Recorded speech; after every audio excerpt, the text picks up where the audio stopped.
신앙의 핵심이 뭘까요? 신앙의 핵심. 신앙의 핵심은 부활이에요. 부활. 부활절이 없으면 성탄절도 의미가 없어요. 예수님의 나심이 죽음으로 끝난다면 우리에게 구원은 열리지 않았거든요. 근데 구원이 있음은 예수 그리스도의 부활 때문에 그래요. 죽음을 이기신 예수 그리스도의 다시 살아나심. 그래서 고린도전서 15장에도 그리스도께서 만일 다시 살아나지 못하셨으면 우리가 전파하는 것도 헛것이요 또 너희 믿음도 헛것이며 이렇게 써 있습니다. 우리가 믿는 믿음도, 우리가 전하는 복음도 부활이 없었다면 헛것이라고, 비어있다고, 아무것도 아니라고, empty, 비어있는, nothing, 아무것도 아님, 그런 거라고 얘기를 합니다. 오늘 본문이 부활에 관한 진리를 배울 수 있는 매우 귀한 본문이에요. 그러니까 복음의 핵심, 신앙의 핵심을 조금이나마 볼 수 있는 좋은 본문이죠. 그래서 오늘 본문에서 누구의 아내입니까? 라고 하는 질문은 그 앞에 부활 때 7 중에 누구의 아내입니까? 라고 하는 질문이거든요. 결국 7명의 남자와 살았던 여자가 만약에 부활이 있다면 누구 아내입니까? 이렇게 질문을 던지는 것은 그러니까 부활이 없지요 이 얘기하는 거예요. 그러니까 부활에 관한 얘기를 지금 하는 거거든요, 사두개인들이. 그래서 여러분은 오늘 제목을 읽으면서 그녀는 누구의 아내입니까? 라는 제목을 읽으면서 매우 기분이 좋은 분도 계시고 기분 나쁜 분도 계실 겁니다. 이 제목을 읽으면서. 그러나 사실은 부활에 대한 얘기를 해야 되는 것입니다. 자, 이야기는 이렇게 시작됩니다. 사두개인들이 어느 날 예수께 와서 물어봅니다. 그런데 그 사두개인들을 설명하는 단어가 23절 보세요. 부활이 없다는 사두개인들 이렇게 얘기하죠. 사두개인들은 현실적인 사람들이었어요. 부활도 없고, 사도행전 23장 8절에 보면 사두개인은 부활도 없고 천사도 없고 영도 없다 하고 바리새인은 다 있다 함이라 이렇게 써요. 신앙인의 두 측면을 보여주고 있죠. 영적인 것을 인정하는 것과 영적인 것을 인정하지 않아요. 영적인 것을 인정하는 것은 예수 믿고 천국 가는 거죠. 인정하지 않는 자는 예수 믿고 이 땅에서 행복한 거예요. 예수를 믿는 목적이 조금 다르죠. 여러분은 어떠세요? 이 땅에서 예수를 믿고 마음이 평안하고 기도하면 병도 낫고 또 아이들 공부도 잘하는 그게 목적으로 있는 사람이 있고, 또 한쪽은 그런 사람이 있고, 한쪽은 나는 이 땅에서 힘들어도 예수를 믿고 꼭 천국 갈 거야 라는 것에 초점이 있는, 이쪽 분에 있는 사람들은요 이 땅에서의 삶의 괴로움을 잘 견뎌요. 왜냐하면 최종적인 목적지가 천국이기 때문에. 이 땅에 이쪽에 있는 부류에 있는 사람들은 이 땅에서 어려움이 생기면 신앙도 버립니다. 야, 신앙생활 해도 이렇게 어렵고 일도 잘 안 되고 내가 교회를 나가기 전에는 괜찮았는데 교회를 나간 다음부터 더 일이 안 돼. 그런 사람이 있거든요. 이쪽 분야죠. 이런 분들은 신앙생활 하기가 좀 힘들어요. 왜냐하면 신앙생활 한다고 다 잘 되는 것은 아니니까. 근데 이쪽에 있는 사람들이에요, 사두개인들이. 현재의 삶에 대해서 매우 중요하게 여기는 사람들입니다. 사두개인들은 오직 모세의 오경만 받아들였어요. 예언서나 다른 것들은 받아들이지 않았습니다. 그래서 그 외의 것들은 모두 제외시켰죠. 그런데 그 사두개인들이 어느 날 예수님께 와서 한 가지 예를 들어서 설명합니다. 어떤 사람이 있었습니다. 어떤 사람이 자식이 없이 죽었어요. 그러면 그 동생이 그 형수와 결혼을 해서 후사를 낳아주는 법이 있었잖아요. 그러니까 동생이 그 아내에게 장가들어. 그 아내는 형이죠. 형의 아내죠. 그러니까 형수님이죠. 형수님께 장가를 들어 형을 위하여 상속자를 세울지니라 하였지 않습니까? 그런데 어떤 집에 7 형제가 있었는데 맏형이 장가들었다가 죽고, 그래서 그 형수가 동과 결혼을 해서 동생도 죽고, 셋째가 결혼했는데 셋째도 죽고, 넷째도 죽고, 다섯째도 죽고, 여섯째 죽고, 7째가 죽었습니다. 옛날 우리 어른들 남편 잡아먹는 귀신 막 이런 얘기 했잖아요. 남편 잡아먹었다고. 남편을 왜 잡아먹어요? 남편이 귀한데. 괜히 남편은 그냥 죽었는데 괜히 며느리한테 남편 잡아먹는 여에다가 니은 붙여갖고 막 욕하고 그러는데 뭘 남편을 잡아먹어요? 남편을 잡아먹기는. 남편 먼저 돌아가신 것 때문에 많이 힘들고 마음도 아픈데 거기다 대고 그런 얘기하면 돼요? 말 함부로 하면 안 되는데. 그래서 어쨌든 7명이나 죽었습니다. 그러면 그 여자가 천국에 가면 누구 아내입니까? 이렇게 질문을 던진 거예요. 재밌죠, 질문. 좀 이렇게 질문을 던지냐 사람이. 아이고 나빠 사람들이. 7 중에 누구의 아내입니까? 이렇게 물어본 거죠. 그러자 주님이 아이고 참, 성경도 모르고 하나님의 능력도 모른다 이렇게 얘기하면서 부활에 대한 얘기를 하는데, 성경도 모른다 이 말은 너희들이 믿은 모세오경에 뭐라고 써있냐? 모세오경 중에서 출애굽기 3장 6절에 오늘 예수님이 하신 말씀이 인용되어 있는데요. 출애굽기에 있는 말씀 예수님이 인용하시는데 출애굽기 3장 6절에 이런 말씀이 쓰여 있어요. 하나님이 모세에게 나는 내 조상의 하나님이니 아브라함의 하나님, 이삭의 하나님, 야곱의 하나님이라 이렇게 얘기합니다. 누구에게요? 모세에게 나는 아브라함의 하나님, 이삭의 하나님, 야곱의 하나님이라. 아브라함과 이삭과 야곱은 모세의 아주 선조죠.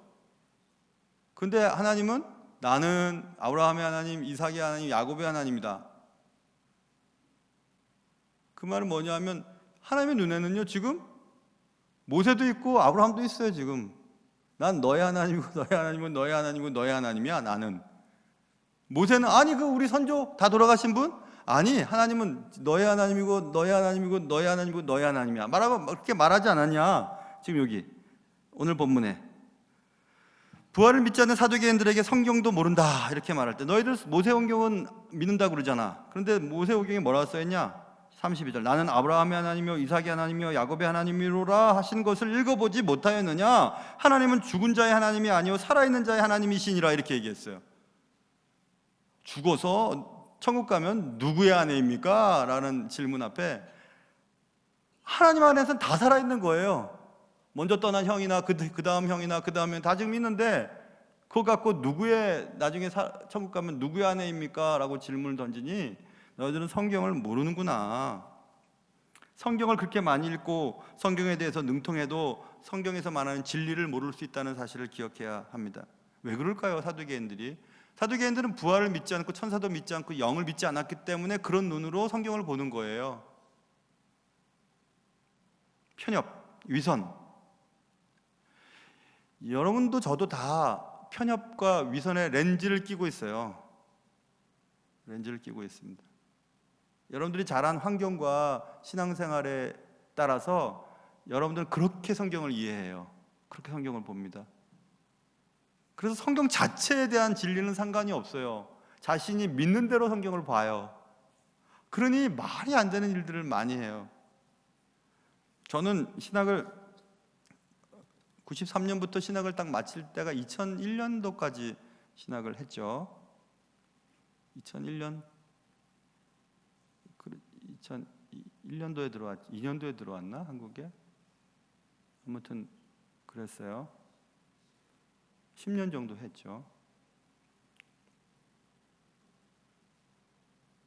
그래서 여러분 설교 들어보면 그 사람 어떤 학교 나왔는지 알겠더라고요. 신학교. 저분 침례교 목사님이구나. 저분은 장로교 목사님이구나. 성결교 목사님이구나. 순복음 계통의 목사님이구나. 알겠어요.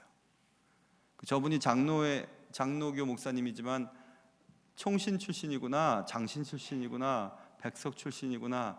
그것도 내가 알겠던데요. 물론 틀릴 수도 있겠지만 대부분 맞아요. 왜냐하면 자신들이 배운 신학의 렌즈로 성경을 들여다보고 설교하거든요.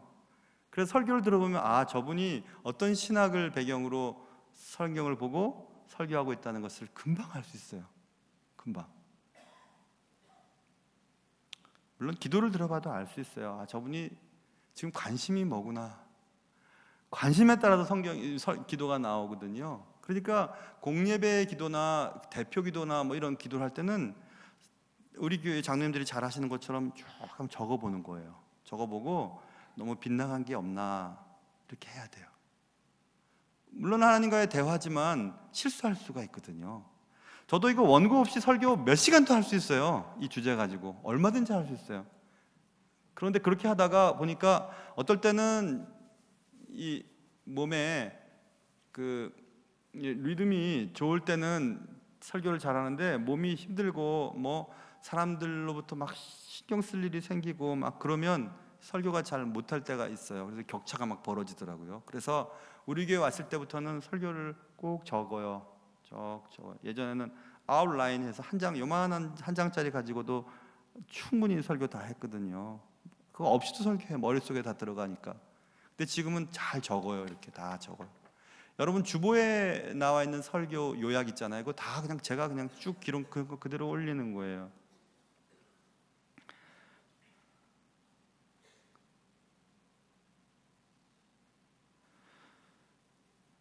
그래서 우리가 가진 지식의 한계, 성경을 보는 지식의 렌즈, 성경을 보는 렌즈도 하나님의 그 은혜의 광의로움, 넓은 하나님의 그 넓은 하나님의 눈으로 성경을 봐야 되는데 자신의 눈으로 성경을 보거든요. 저는 뭐 공부를 많이 한 사람은 아니지만은 미국에서 공부해서 배운 건 하나 딱 있어요. 그건 뭐냐면 성경을 보는 시각이 다양할 수 있다는 거예요. 이쪽 끝부터 이쪽 끝까지 마치 프리즘을 통과한 빛이 빨주노초 파남보부터 시작해서 빛이 막 예쁘게 있는 것처럼 여러 개의 렌즈를 통과하여 그런 것들이 있어요. 한쪽만 강조해서는 안 돼요. 빨강, 보라 한쪽만 강조하면 전체인 것들을 이해할 수가 없죠. 그래서 저는 장로 총신에서 공부했지만 침례교 신학교에서도 공부를 해봤고 또 복음주의 무디에서도 공부를 했고 또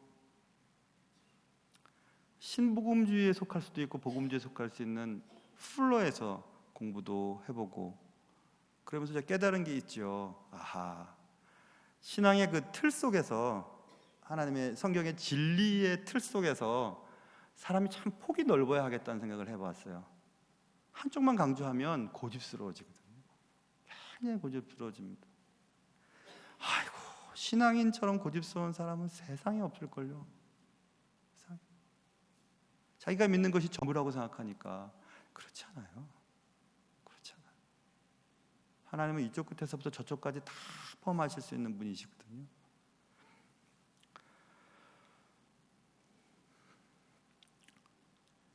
부활이 없다는 사두개인들은 부활이 없고 천사도 없고 영이 없으니까 없는데 그러면 만약에 7명의 남자와 결혼한 저 여자는 누구의 아내냐? 이렇게 질문하는 거예요. 부활이 없어 하면 끝나는 거예요. 부활이 없으니까 누구의 아내도 아니지. 그러니까 예수님의 말 속에서 부활은 없어 이렇게 대답을 듣고 싶었던 거죠. 그런데 여기서 우리는 한 가지 생각을 해봐야 될 건데 그것은 뭐냐면 첫째 죽고 둘째 죽고 셋째 죽고 넷째 죽고 다섯 죽고 여섯 죽고 일곱째까지 하다가 죽었습니다. 고집스러운 사람의 특징이 뭔지 아세요? 일어나지도 않은 일을 가정에서 얘기하는 특성이 있어요. 누가 7명이나 죽다가 저기 아내랑 결혼하고 죽습니까? 형수랑 결혼해서 그런 게 어디 있어요? 그런데 그렇게 죽었습니다. 7은 완전 숫자니까 이제 끝입니다. 다 죽었습니다. 7명 다 죽었습니다. 누구의 아내입니까? 이런 질문. 그냥 너무 이쪽만 생각하니까 한쪽을 생각할 수 없는 이런 모습들을 보여주고 있죠. 그래서 여러분과 제가 예수 믿는 사람들이잖아요. 너무 영적인 것만 생각하면 현재를 못해요. 목사로서 할 소리는 하지만 해야 되겠어요. 무슨 얘기냐면 교회 하지 마세요. 삶의 현장이 더 중요해요. 삶의 현장 속에서 교회에서 하는 것처럼 살면 되는 거예요. 삶의 현장 속에서 교회에서 하는 것처럼 그렇게 정직하고 거룩하게 살면 되는 거예요. 그래서 교회 많이 오고 교회에서 막 시간 보내고 그러지 마세요. 그냥 교회에서 시간 많이 보내는 것은 교회에서 시간 많이 보내도록 하나님이 부르신 사역자들로만 족합니다. 여러분들은 삶의 현장에서 열심히 사세요. 예수 믿는 사람답게 열심히. 가정과 직장에서 또 동네 사람들과 열심히 예수 믿는 향기를 드러내야죠. 천국에 대해서 너무 생각을 많이 하면 거기죠, 거기에 대한 생각을 많이 하면 여기 이 땅에서의 삶을 포기하고 싶은 거예요. 거기가 너무 좋은데 여기가 뭐 너무 힘들고 그러니까 빨리 가야지 이런 생각이 나는 거죠. 불성실해요. 너무 영적이지 마세요, 여러분. 너무 영적이면 너무 불성실해요, 삶에 대해서. 지극히 영적인 사람들, 이단들 있잖아요. 집에도 안 가요. 땅 논 다 팔아서 교회에서 박수나 쳐요. 맨날 박수만 쳐요. 막 그냥 올라간다고. 1992년도에 이장님 사건. 아니, 장님이 무슨 사람을 인도할 수 있겠어요? 이장님. 그 많은 가정들 다 그렇게 힘들게 만들었잖아요. 아이고 참. 최악의 상상으로 상대방을 몰아세우기를 좋아합니다. 이렇게 편협적인 사람들은. 가정해봅시다. 이렇게 되면 어떻게 하겠습니까? 하고 최악의 생각들을 항상 해요. 일어나지도 않았는데. 그 사람의 그 성품이나 성격에 따라서 다르긴 하지만 비관적인 것은 좋지 않아요. 예수 믿는 사람들은 비관적일 수가 없어요. 예수 믿는 사람들은 아무리 일이 막 틀어지고 힘들어도 하나님이 이유가 있으시겠지, 또 잘 될 거지, 이렇게 믿어야 돼요. 그런데 예수를 잘못 믿는 사람들은 너무 비관적이에요. 잘 되는데도 안 되는 것을 찾아서 굳이 안 되는 것을 설명을 하려고 하니까 그런 분들이랑 얘기하면 답답합니다. 마음이. 왜 굳이 안 된다고 생각하냐고. 해봅시다. 해보고 안 되면 그때 또 생각해 봅시다. 이렇게 얘기를 하는데, 너무 생각이 많은 사람들은 안 될 걸 미리 가정해서 안 되니까, 안 될 거니까 하지 맙시다, 이렇게 얘기가 나오는 거거든요. 아유, 예수 믿는 사람들은 일어나지도 않을 나쁜 생각하느라 자신의 일을 못하는 그런 사람 아니라 매사에 긍정적인 생각을 갖습니다. 사랑하는 성도 여러분 지금 마음속에 비관적인 생각을 갖고 계신 분들 계실 거예요. 근데 이참에 한번 하나님께 맡겨보세요. 맡기기 싫어요? 맡겨보세요. 그러면 하나님이 가장 좋은 길로 인도해 주실 것입니다.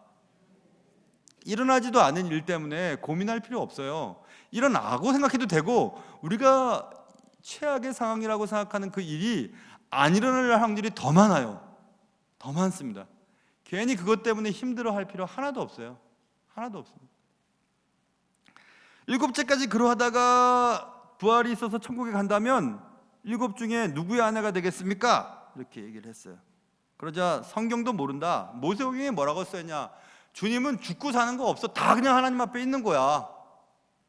그렇게 얘기를 하시고, 그 다음에 하나님의 능력도 알지 못한다, 이 얘기를 이제 하고 싶은 거예요. 누구의 아내가 되겠습니까? 이런 말을 하자 예수님께서 부활 때에는 30절 장가도 아니가고 시집도 아니가고 하늘에 있는 천사들과 같다. 천사를 믿지 않으니까 천사와 같다 얘기를 하면서 천사의 존재를 인정하시는 주의 말씀이시죠. 천사 생각해봐요. 천사가 뭔지 아냐? 천사는 관계에 맺어서 살아가는 존재가 아니야, 이 얘기죠. 하늘에서의 관계는 땅에서의 관계가 다르다는 얘기입니다. 부활은 이 땅에서의 맺은 인간관계를 초월하고, 그리고 우리가 생각하는 관계에 의해서 사람들이 규정되어지지 않아요. 자, 그럼 결혼으로 돌아가 보자고요. 7명의 남자들과 결혼을 했어요. 근데 다 죽었어요, 남자가. 남편 잡아먹는 귀신이 됐어요, 이 여자는. 근데 이 귀신이 누구의 아내입니까? 형이 내놔지, 동생이 내놔지, 셋째가 내놔자고 막 거기서 결투를 해요, 7명의 형제들이. 결혼의 목적이 뭐죠? 결혼의 목적은 창세기에 써 있어요. 결혼의 목적은 다른 데 있지 않아요. 결혼의 목적은 종족 보존에 있어요. 경건한 자손을 낳게 하기 위해서 결혼을 주님이 만드셨어요. 그러니까 결혼의 최종적인 목적은 경건한 자손을 낳아서 기르는 거죠. 결국 전도의 문제예요. 전도의 문제. 근데 천국에서는 관계가 없어요. 왜 관계가 없냐면 천국에서는 종족 보존의 의무가 없어요. 그래서 결혼을 할 이유가 없는 거예요. 종족 보존을 위해서 결혼을 해야 된다면 죽음이 없는 그곳에서 종족 보존은 내가 죽은 뒤 또 다른 나가 잘 살기를 바라는, 나 닮은 자가 태어나기를 바라잖아요. 그래서 애를 낳았으면 다 저는 아빠 닮았다고 얘기해요. 엄마 닮았어도. 왜냐하면 그래야 좋아하거든요. 지 닮았는데 여자애가 지 닮은 애를 낳아놓고도 아빠 닮았다고 얘기해요. 그러면 아빠 닮았다고 그래야 돼요. 여러분, 눈치 없는 사람은 엄마 닮았다고 얘기하면 기분 되게 나빠요. 여자들은 괜히 그냥 미안하고 아빠 닮았다 그러세요. 여러분, 목사가 얘기를 해도 듣지도 않고 아빠 닮았다 그래야 돼요. 아빠 닮았다고. 성격은 나 닮았어요. 그래도 되는데 외모는 아빠 닮았다 그래야 돼요. 아빠 닮았다고.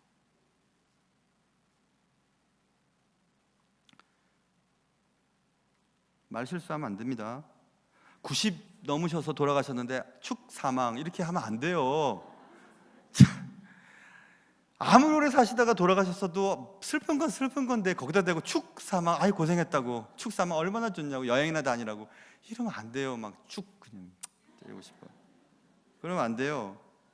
말 조심해야죠. 예수 믿는 사람들은. 우리가 알아야 할 것은 결혼 관계가 하늘까지 지속되지 않는다는 얘기예요. 그건 좀 난감해지죠. 인간 관계가 천사와 같이 관계가 맺어져서 연결되는 과정이 아니에요.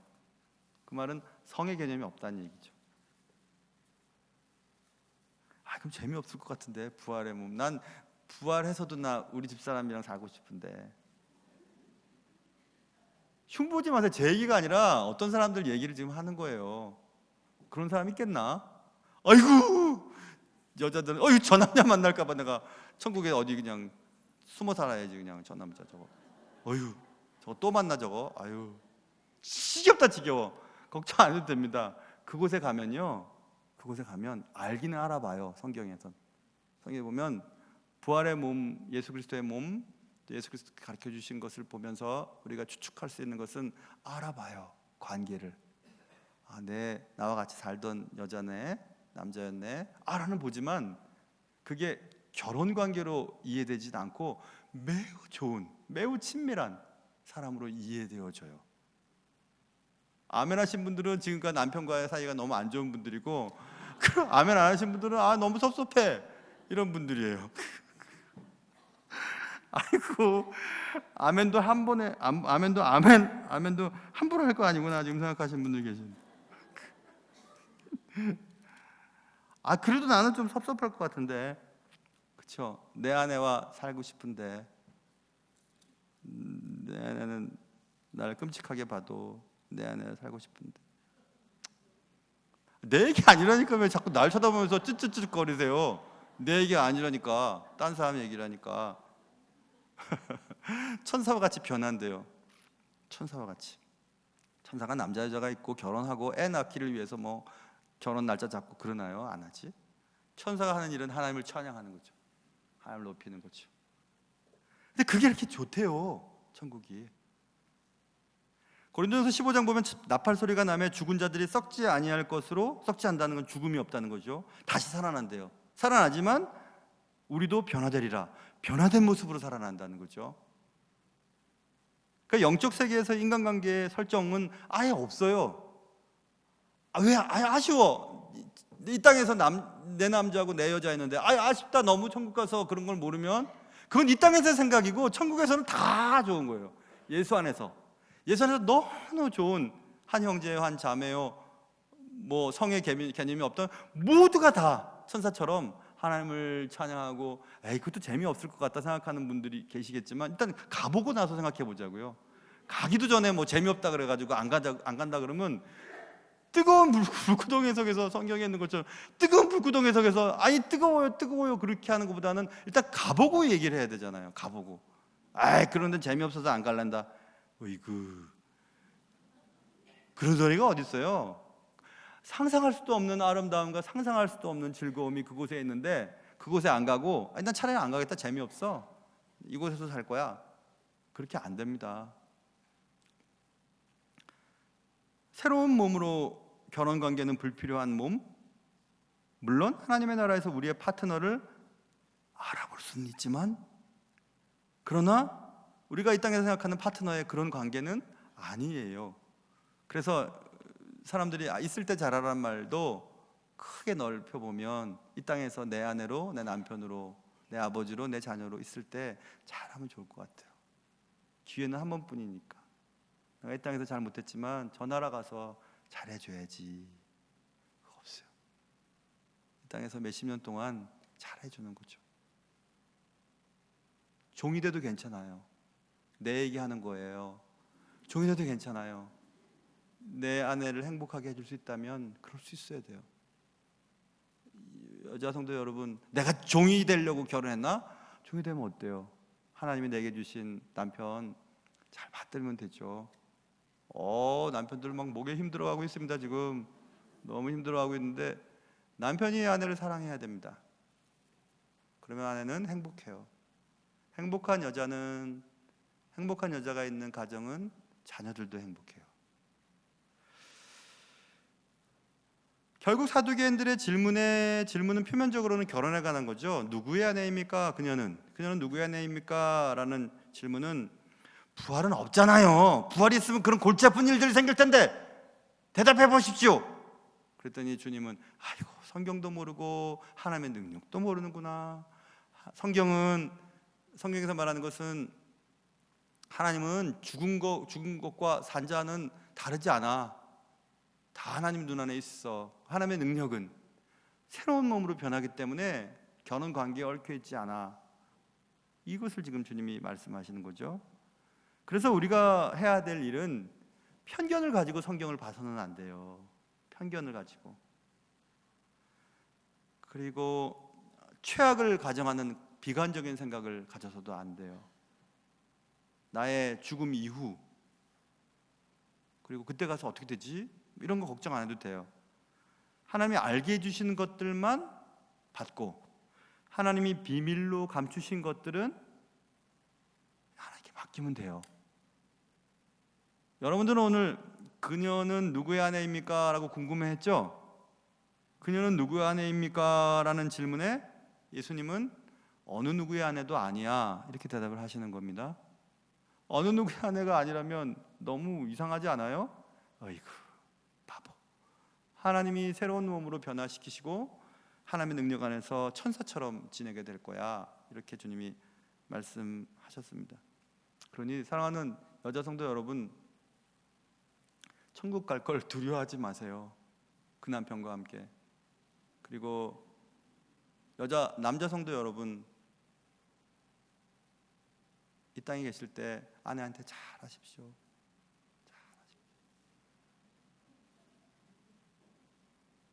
왜 이렇게 웃어요, 권사님? 우는 거예요? 우는 건가? 잘하십시오. 그리고 아내 남편뿐인가요? 하여튼 한 교회에서 신앙생활하고 있는 여러분과 제가 이 땅에 사는 동안 잘합시다. 그냥 얼굴 붉히지 말고. 전화로 가면 알긴 안 돼요. 아유, 저 인간이 저 땅에 있을 때 나를 되게 힘들게 했지. 알아챌 수 있어요. 그 뭐예요, 그게? 거기까지 가서. 한경직 목사님이 돌아가시기 전 남한산성에서 사셨어요. 남한산성에 문병을 가는 많은 교인들, 영락교회 교인들, 평소에 목사님을 괴롭혔는지 안 괴롭혔는지 단번에 알 수 있었대요. 목사님이 치매에 걸리셨는데 누가 오면 막 욕을 하는 거예요. 한경직 목사님이 막 욕을 하고, 누구로 오면 그냥 다 하나서 같이 기도하자고, 치매에 걸리셔서 못 알아보는 사람을. 근데 한경직 목사님 마음속에는 남아있었죠. 날 아프게 하고 날 힘들게 했던 그놈, 그리고 있었던 거죠. 그래가지고 근데 그거를 제자들이 드러나면 안 되니까 이렇게 사람들 못 오게 했어요. 저는 근데 알았던 것이, 그때 제가 목회하던 성남의 바로 위가 남한성이었거든요. 그리고 그 얘기를 많이 들었어요. 직접 듣기도 하고. 그렇게 할 필요 없잖아요. 그렇죠? 그냥 오늘부터 한번 우리 다짐해요. 우리가 교회 생활하는 동안 바울이 얘기했던 것처럼 나이 드신 분은 아버님처럼, 나이 드신 여자분은 어머님처럼, 비슷한 사람들은 자매처럼, 형제처럼, 아이들 막 뛰어달라고 무아지 교회 시끄럽게 하는 손자처럼, 손녀처럼, 딸처럼, 아들처럼 그렇게 하면 얼마나 좋겠어요.